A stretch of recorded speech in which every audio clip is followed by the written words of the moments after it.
I'm gonna take the Deluge out to the garden. Why am I gonna do that? Because I can. It's so portable, it's so awesome. And it's an all-in-one work zone. You can make music without bringing anything, maybe a pair of headphones. It fits so nicely onto the tray table in an airplane. I was getting some work done on my car the other day and they said, it's gonna take a couple of extra hours. And I'm like, I got my Deluge in my backpack, man. That's awesome. Take as much time as you like. So let's talk about this. What is a Deluge? There are a lot of people out there that have never seen one of these things, and there's a reason for that. You can't buy them in a store. They're a boutique item. You have to order it directly from the company. That's really great in some respects, but it means that a lot of people don't know a lot about them. So if you've got a Deluge, you don't need to watch this video. If you're interested in finding out a little bit more, that's what this video is for. So what is it? First of all, it's a synthesizer. It does subtractive and FM synthesis. It's got an arpeggiator built in, it's got effects built in, it's got a drum machine built in, it's got a sequencer, a very powerful sequencer. It's a sampler. It does resampling. It does time stretching of your samples, blah, blah, blah. It also has an audio looper. It streams all of the voices and everything from an SD card. So it's kind of unlimited formally in terms of like how many notes that you can play and stuff like that. It's very small. It's got a 16:8 grid and it's got a bunch of knobs for real-time control. It's got very original and intuitive workflow. It takes you to places that you wouldn't go to with other pieces of gear. One of the things about it being a boutique item is that all the money goes directly to the company that makes it. There's no markup at retail. Normally there's a pretty substantial markup at retail or even from distributors, but you're buying directly from the company that makes it. So every dollar ends up in your hands as part of that gear. When I say portable, I mean this thing runs on an 18650 lithium battery and it lasts for hours and hours. So you can go out and work and get all sorts of stuff done without having to recharge. It's amazing for that. It really is.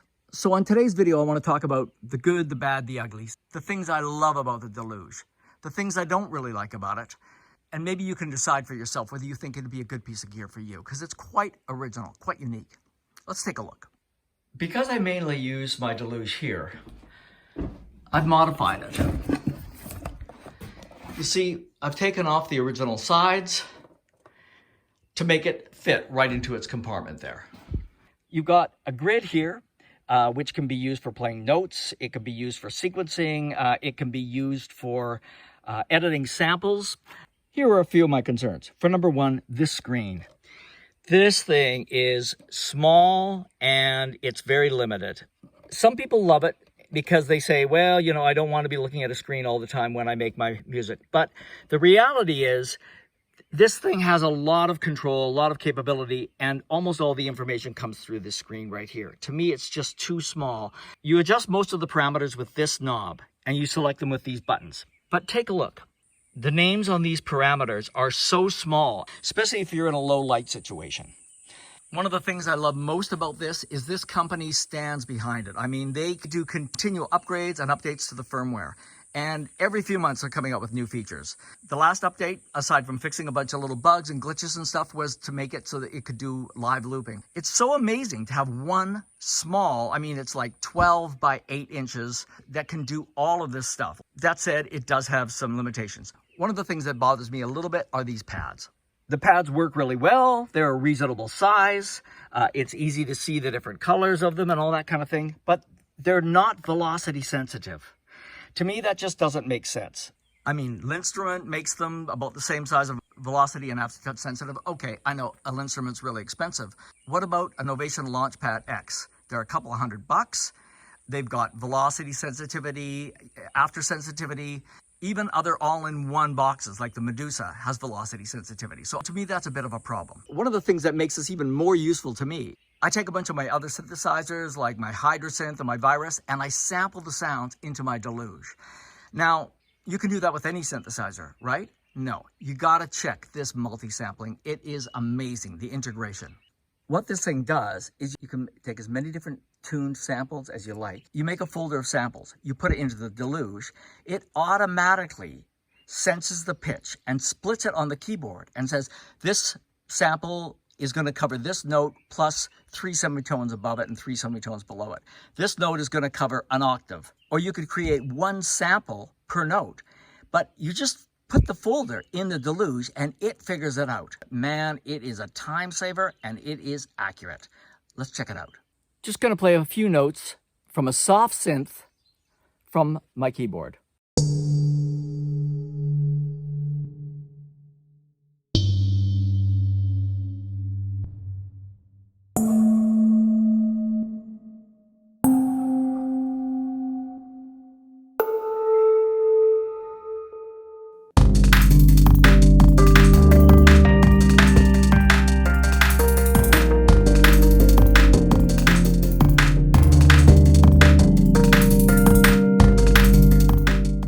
So here's the SD card.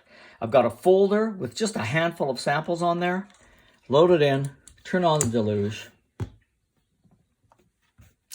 Tell it you want to create a new synth. Look for the samples, tell it to look for them.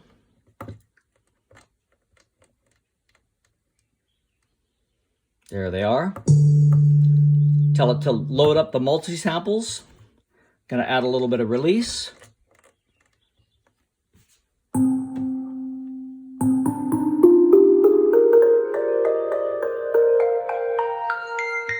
And everything's there.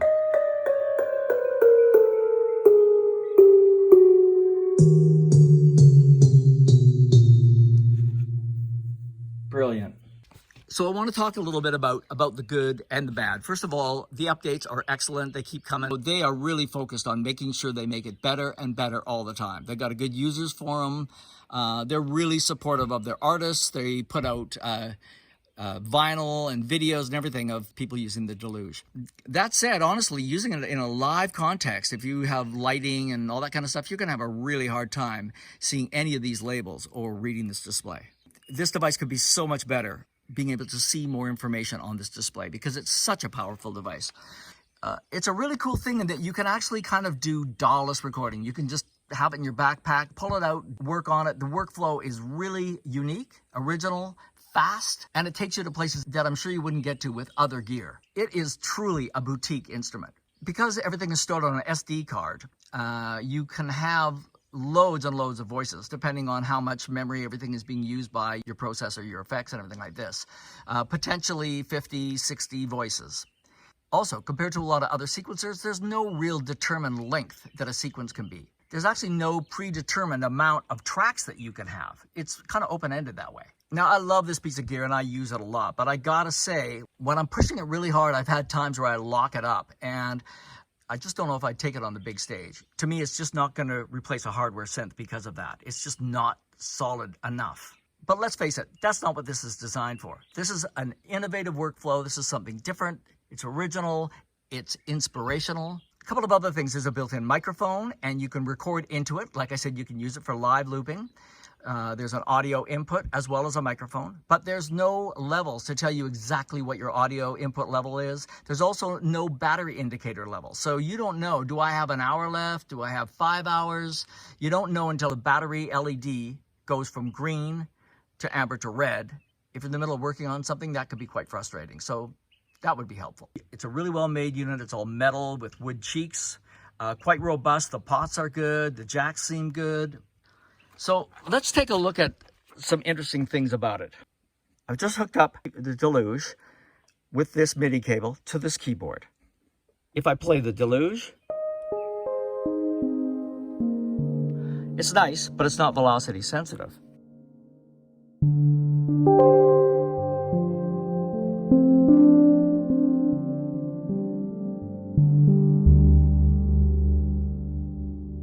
All of a sudden, it's a much more expressive instrument.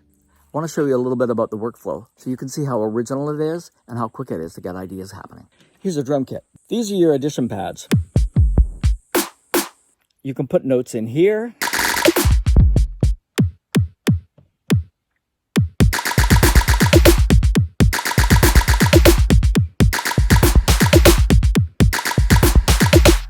So that's pretty cool, very quick. But check this out. Let's put a few of these snare drums in.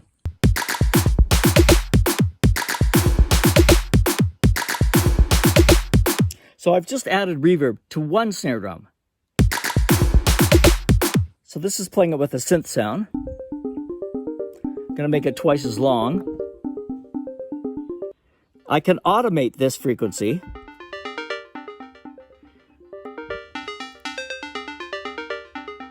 Just by hitting record.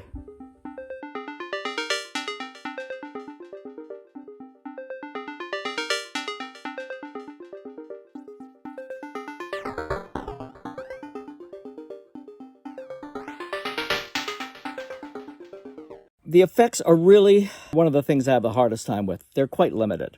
Reverb, small, medium, large. That's it. Delay. This knob controls both the volume mix and the amount of feedback. To me, that's a real oversight. This is for the speed.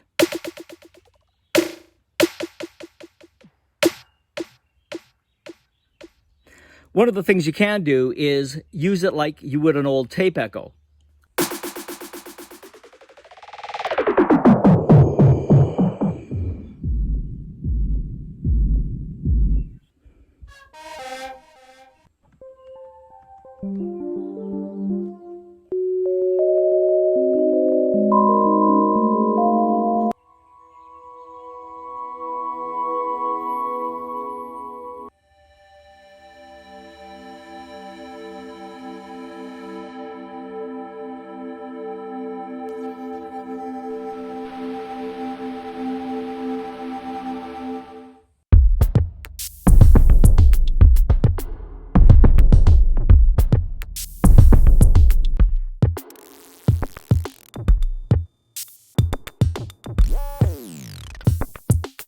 The effects are quite limited for sure compared to almost everything else out there, but maybe they'll update that in the future. That and the screen are my only two real long-standing complaints.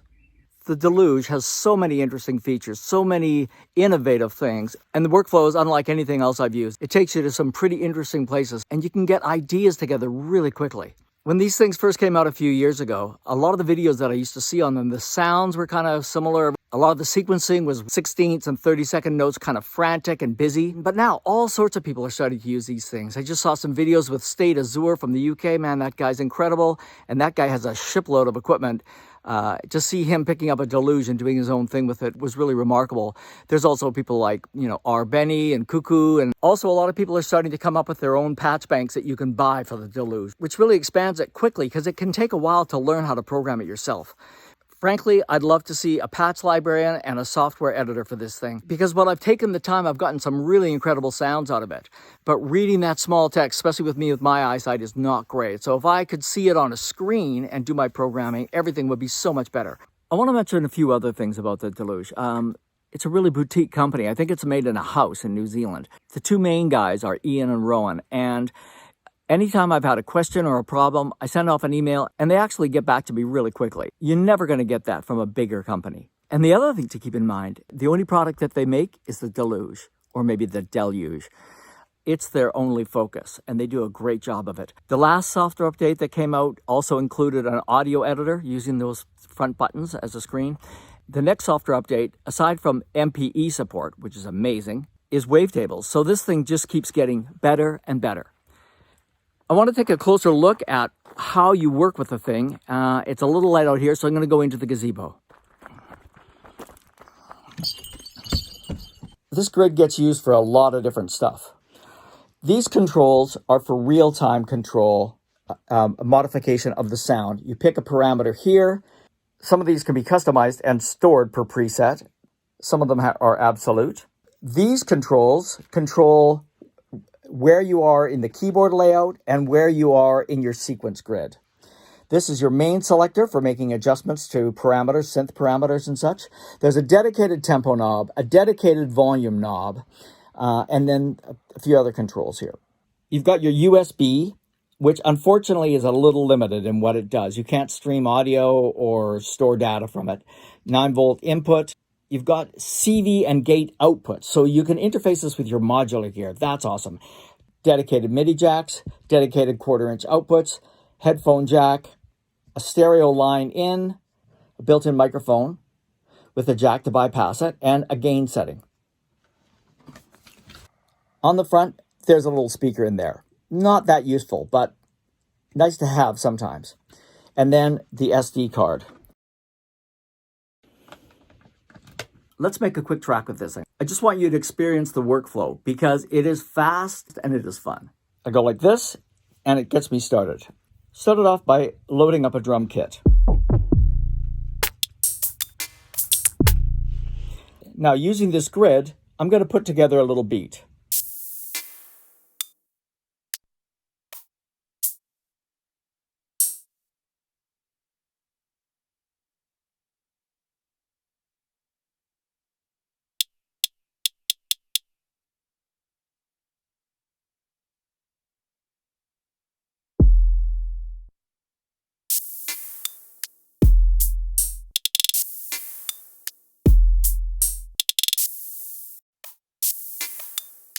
Now, as soon as I hit a button, it opens up another track for me.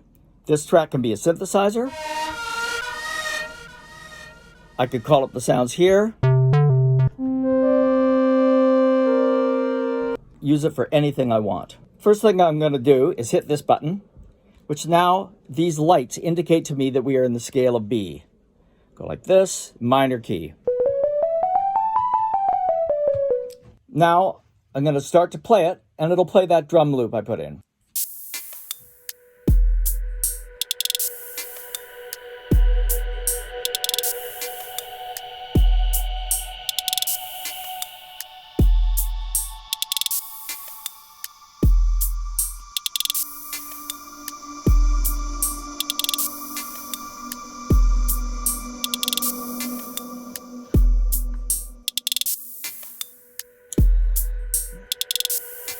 So these are the notes that I just played.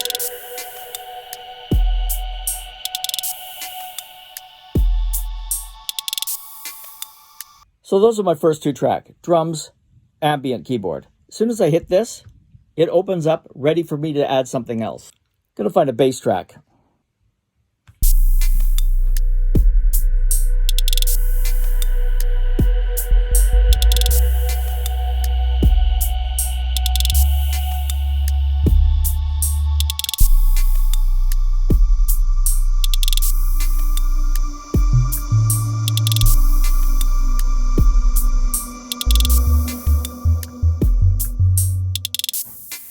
Go back, add another track. Let's start recording.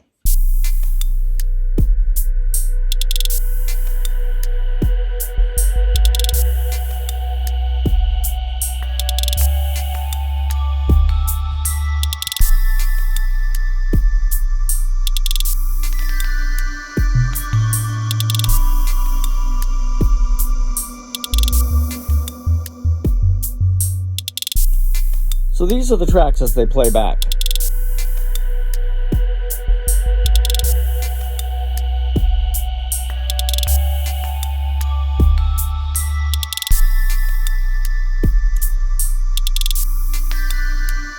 While it's playing back, I can stop or solo any of these tracks. I'm just going to try letting you hear what we've got here.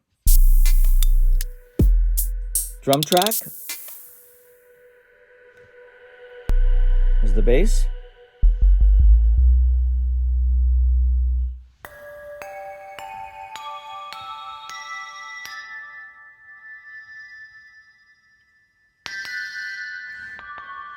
So you see, at any time I can go in and modify parameters on any of these tracks.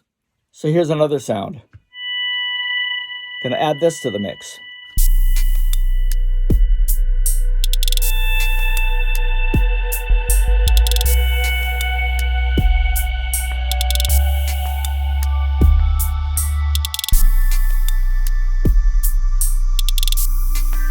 So as you can see, not only can I stop and start these tracks, I can modify them while we're listening, but I could arrange them automatically so they would stop and start and do different things. So in many ways, this becomes kind of like a dedicated hardware controller similar to Ableton.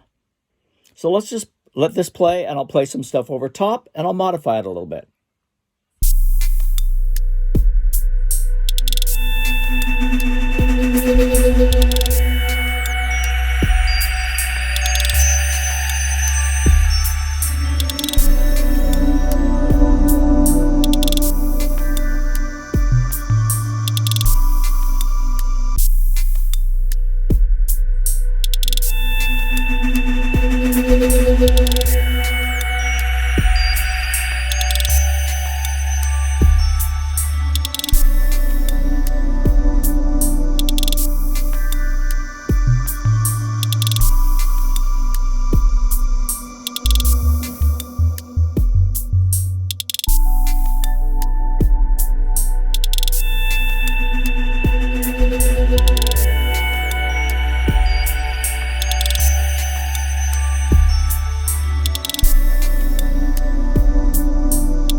these buttons, I was just telling the loops to stop at the end of their cycle. So that's pretty cool, right? You want to play a game of mindfuck? These sequencer tracks aren't limited to synth and drums. They can be audio samples, tracks for CV and gate output to your modular gear, or MIDI tracks. And the amount of these tracks is only really limited by the flow of your SD card. So for me, it's so quick, it's so fun. Just load sounds that you want into it. If you don't like the sounds that are in it, it's a really immediate canvas to get ideas down. Anyway, I hope that gives you some insight into how amazing these little things are, and even why me, some old grandpa, would love it. It's so unique and has so many features, and I just don't have time to get into it. I gotta say, it does drive me crazy at times. There are things that are frustrating about it, but overall, I love my Deluge. I buy and sell a lot of gear, and this thing I've had for many years now. It's just nothing quite like it. If you're looking for something that you can really make your own, and you don't need to be tied to using a standard keyboard, and you don't want to use a DAW, this thing is unprecedented in many ways. If you've never seen one of these things before, I hope you found that useful. You can do so much with one small package. Incredible. See you next time.